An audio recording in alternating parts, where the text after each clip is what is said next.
और अखिल झारखंड कोयला श्रमिक संघ के हमारे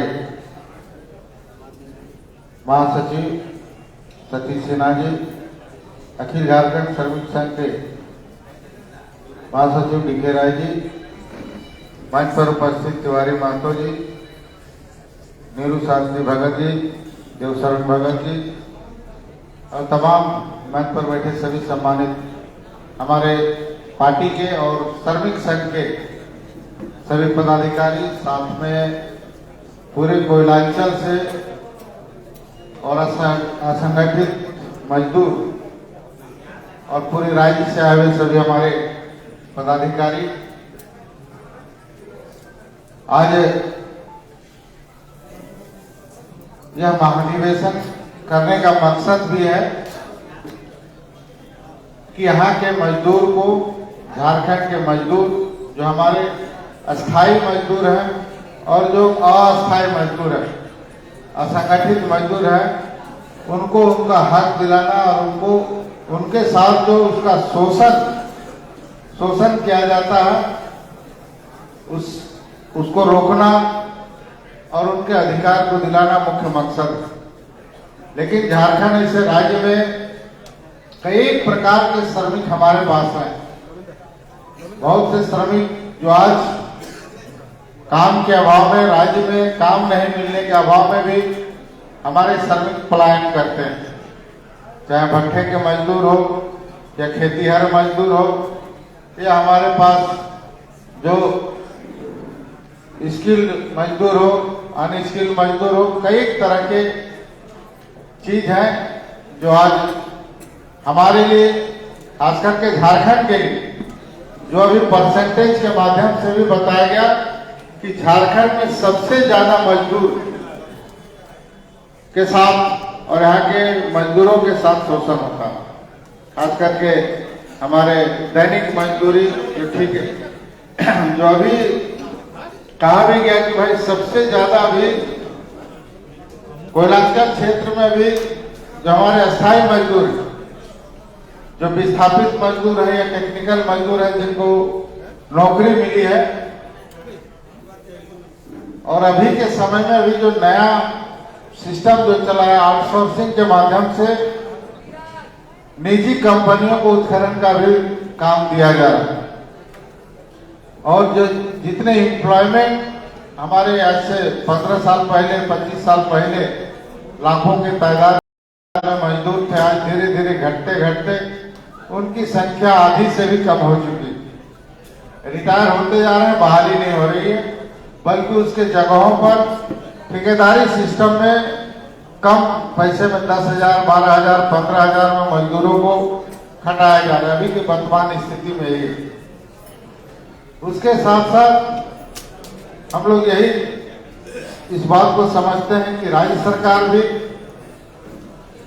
जो मजदूरों के प्रति उदासीन रवैया जो वर्तमान में जो राज्य सरकार है, चाहे हमारे मनरेगा मजदूर से लेकर प्रखंड मुख्यालय से लेकर जिला मुख्यालय में भी जाइए, चाहे सचिवालय में भी जाइए, सभी जगहों पर अभी ठेका मजदूरी के द्वारा काम किया जा रहा है। आउटसोर्सिंग के माध्यम से भी सही काम किया जा रहा है। तो ये व्यवस्था अभी पूरे राज्य में नहीं बल्कि पूरे देश में यह व्यवस्था हर जगह पर, यदि एक जगह सब सक्सेस होता है तो सभी जगहों पर लागू करने का प्रयास किया जाता है। हमारे यहाँ जाइए, विस्थापन का समस्या सबसे बड़ा समस्या है। चाहे बोकारो प्लांट हो, हमको लगता है बोकारो प्लांट बने हुए 40 साल से भी अधिक हो गया, आज भी विस्थापन का लड़ाई, विस्थापित का लड़ाई होते रहा। कोयलांचल क्षेत्र में भी वही लड़ाई आज भी है, चाहे हमारा HEC प्लांट है, तो जितने भी उद्योग धंधे लगे सभी जगहों पर विस्थापन का लड़ाई हमेशा होता रहा, लेकिन उसका समाधान और अस्थायी समाधान कभी नहीं हो पाया। यूनियन सभी दल के हैं, सभी पार्टी के लोग यूनियन चलाते हैं, लेकिन यूनियन का काम सिर्फ यही रह गया है कि यूनियन के नेताओं का अपना काम मजदूरों को आगे करके आंदोलन करना और उसके पीछे अपना स्वार्थ उसको सिद्ध करना, यही प्रमाण है। यदि वास्तव में जितने यूनियन है, जितने नेता लोग हैं मजदूर के लिए, यदि 5% भी लोग सोचते तो मैं समझता हूं कि राज्य में कोई मजदूर का कोई समस्या नहीं है। यही होते आ सौभाग्य से राज्य सरकार में श्रम मंत्री भी रहने का मुझे मौका मिला। जब मजदूरों की समस्याओं के बारे में जब हमने अनुभव किया, कई मीटिंग है, अधिकारियों के साथ भी मीटिंग हुआ, तो कई कानून जो मजदूरों के हित में, जो खास करके अस्थायी मजदूर जो हमारे हैं, उनके हित में हमने जमीन पर उनके भविष्य को सुरक्षित करने के लिए हमने कई कानून भी बनाए। उस समय आज भी जो मजदूर, जो दैनिक मजदूरी है, मजदूरी करते हैं, उनको यदि 60 साल हो जाता है, यदि वो काम करने के लिए लायक नहीं होते हैं, तो उनका भविष्य बिल्कुल अंधकार होता है।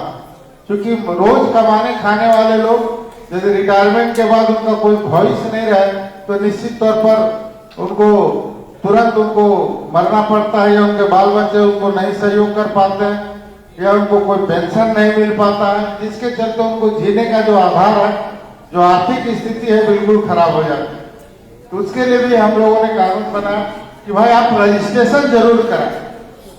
मजदूरों का रजिस्ट्रेशन, चाहे देश राज्य से बाहर भी जाते हैं उसका भी रजिस्ट्रेशन हो, और राज्य से दूसरे देशों में भी जाते हैं उसका भी रजिस्ट्रेशन होकर जाए, ताकि उनको अधिकार मिल सके। अभी भी हम लोग खास करके हम यह मानते हैं कि आज भी हमारे लोकसभा क्षेत्र में जितने मजदूर पलायन करते हैं, चाहे गिरिडीह जिला, कुछ एरिया कोडरमा लोकसभा में भी पड़ता है, लेकिन गिरिडीह जिला के मजदूर और गिरिडीह लोकसभा के मजदूर आज भी दूसरे राज्यों में आप जाइए तो हमको लगता है कि किसी भी ऐसा शहर में जाइए तो वहां पर जरूर हमारे लोकसभा क्षेत्र का मजदूर मिलेगा। ये स्थिति हम लोग का आज टावर लाइन में पूरे देश में नहीं, विदेशों में भी जाकर टावर लाइन के मजदूर, चाहे आपका बिशुनगढ़ क्षेत्र से जाते हैं, ये गिरिडीह लोकसभा क्षेत्र के या राज्य के हर जगह से रहते हैं, तो जब उनकी दुर्घटना होती है, कई बार जब दुर्घटना होती है तो लोग फोन करते हैं कि भाई आज वहां पर विदेश में वो मजदूर मर गया, उसका लाश कैसे लाया जाए, तो उसको कैसे उसका हक मिले। तो हम लोग पूरा प्रयास करते हैं, परेशानी हम लोगों की होती है, लेकिन छोटी छोटी गलती के चलते ये परेशानी होती है। क्योंकि हम लोग जाते हैं तो उस समय निबंधन नहीं कराते हैं, कोई दुर्घटना घट गया तो मजदूर को किसी तरह कोई ठेकेदार है तो लाश भेज दिया, लेकिन उसका जो अधिकार है उसको नहीं मिल पाता। तो इस तरह से हम भी आप लोगों से कहेंगे कि आप लोग, कुछ एम्प्लॉय हमारे अस्थायी एम्प्लॉय हैं, कुछ हमारे ठेकेदारी मजदूर है, उनके भविष्य के लिए कानून बना हुआ है, लेकिन उस कानून का कैसे अनुपालन हो और उसका अधिकार मिले, इसके लिए भी हम लोगों को संघर्ष करना चाहिए। क्योंकि पॉलिटिकल लाइन में है तो सिर्फ यूनियन का ही काम है, यदि हम राजनीतिक सामाजिक कार्यकर्ता हैं तो उसका भी दायित्व बनता है मजदूरों के भविष्य के लिए उसकी लड़ाई हम लोग लड़े। शुरुआत में जो बातें सामने आई, कई लोग हकीकत बातों को भी बोल गए। इस समय हम लोग शुरुआत में श्रमिक संगठन बनाया तो उस समय कितनी परेशानी हुई उसको भी हम लोग जानते हैं, लेकिन झारखंड राज्य में श्रमिक के बगैर और यूनियन के बगैर यदि कोई चाहेगा, यदि झारखंड में कोई राजनीति करना चाहता है, बिल्कुल नहीं कर सकता। जब तक श्रमिक संगठन मजबूत रहेगा तो निश्चित तौर पर पूरे राज्य में आजसू पार्टी का अधिकार होगा, पूरे राज्य में हम राजनीतिक पकड़ हमारी बढ़ेगी। इसलिए हम आप लोगों से यही आग्रह करते हैं कि हम लोग जब शुरुआत में यूनियन बनाए तो कोई क्षेत्र में छोटा छोटा मीटिंग होता था, तो बाकी जितने यूनियन लोग हैं, यूनियन के लोग होते थे, वह एकजुट हो जाते थे और बहिष्कार करते थे कि नहीं, और झारखंड श्रमिक संघ को बैठने नहीं किया जाए, यही होता था। तो उसमें भी हम लोगों को काफी लड़ाई लड़ना पड़ा। लेकिन आज जब सारे मजदूर वैसे यूनियन से भी ज्यादा सदस्य जब हमारे बन गए, तो निश्चित तौर पर आज यदि उनको आंदोलन भी करना पड़ता है तो हम लोगों का यूनियन का सहारा लेना पड़ता है, तभी उनका आंदोलन करते हैं। आज यही हकीकत भी है। इसलिए हम आप लोगों से कहेंगे कि सदस्यता अभियान आप चलाएं। मुझे खुशी है, वास्तव में हमारा संगठन कोयलांचल क्षेत्र में बढ़ा है और क्षेत्रों में बढ़ा है। कहीं कहीं शुरुआत हुआ तो धीरे धीरे हम लोग बढ़ रहे हैं। लेकिन आप लोगों से भी आग्रह कि यदि आप कोई इशू होता है, कोई क्षेत्र का इशू होता है या कोई ठेकेदार जो है उसका इशू होता है, जो सामान्य इशू होता है, उसमें यदि आप आंदोलन करते हैं और यदि उस हक दिलाते हैं, आप मजदूरों का हक दिलाते हैं, तो निश्चित तौर पर आप प्रयास कीजिए कि सभी मजदूरों को संगठन से हम कैसे जोड़े। आप उनका सार्वजनिक रूप से उनको मीटिंग कीजिए, उनका सदस्यता अभियान चले। भाई हमारे सदस्य यदि रहेंगे तब हम लोग आंदोलन करें। आप दूसरे के सदस्य हैं, वो आपका समस्या का समाधान नहीं करता और हम लोगों के साथ आकर समस्या का समाधान करवाते हैं, तो उनको आप जितना अधिक से अधिक जोड़िए। और यह विश्वास इस दिन हो जाएगा कि नहीं, अखिल झारखंड श्रमिक संघ, अखिल झारखंड कोयला श्रमिक संघ के साथ जुड़ने से मेरा अधिकार मिलेगा और मेरा समस्या का समाधान होगा, तो निश्चित तौर पर आपकी संख्या बढ़ेगी और आप मजबूत होंगे। तो मैं फिर से आप सभी लोगों को अपनी ओर से धन्यवाद देते हैं। और उसके साथ एक बात और भी कहना चाहेंगे कि हमारा अधिकार है, निश्चित हम हमारे मजदूरों को उसका अधिकार मिलना चाहिए। साथ साथ एक मजदूरों का एक कर्तव्य भी होता है, जो अपने जिम्मेवारी को भी हम लोगों को समझना चाहिए। यदि हमारी ड्यूटी है तो निश्चित तौर पर हमारी ड्यूटी जो है उसको हमको पूरा करना चाहिए। यहाँ पर यही होता है कि भाई यूनियन में हो गए, लीडर हो गए, इसका मतलब उनको ड्यूटी नहीं करना है, उसको नेतागिरी सिर्फ करना है और उसी लिए यूनियन सिर्फ चलाते हैं। यही ट्रेंड जो कोयलांचल क्षेत्र का बना। इसलिए मजदूरों के हक के साथ साथ अपने कर्तव्य को भी आप लोग समझे, तभी आपके साथ मैनेजमेंट का भी विश्वास होगा।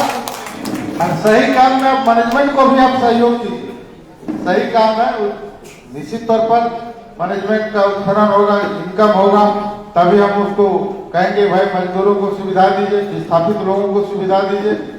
यह अधिकार तभी आपका बनता है। इसलिए क्योंकि समय भी काफी हो गया और मैं ज्यादा समय नहीं लेते, मैं फिर से यही कहूंगा कि आने वाले समय में मजदूर हित में पार्टी संघर्ष करेगी। और अभी हम लोगों का महाधिवेशन भी होना है, तो सभी विंग हमारे जो है उसमें प्रमुख भूमिका निभाने वाले श्रमिक संघ जो हमारा है, जो आज सम्मेलन है, इसके बाद हमारा महाधिवेशन में भी आप लोग भाग लेंगे, जिसमें हम यही कहेंगे कि मजदूरों के हित में कोई अच्छी नीति है, कोई अच्छा सुझाव आप लोगों का है, तो निश्चित तौर पर आप लोग पार्टी को दें।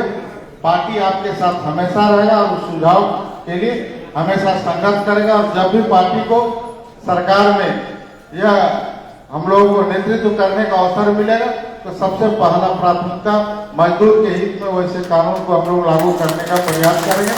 इसी के साथ सबको धन्यवाद, सबको जोड़ा।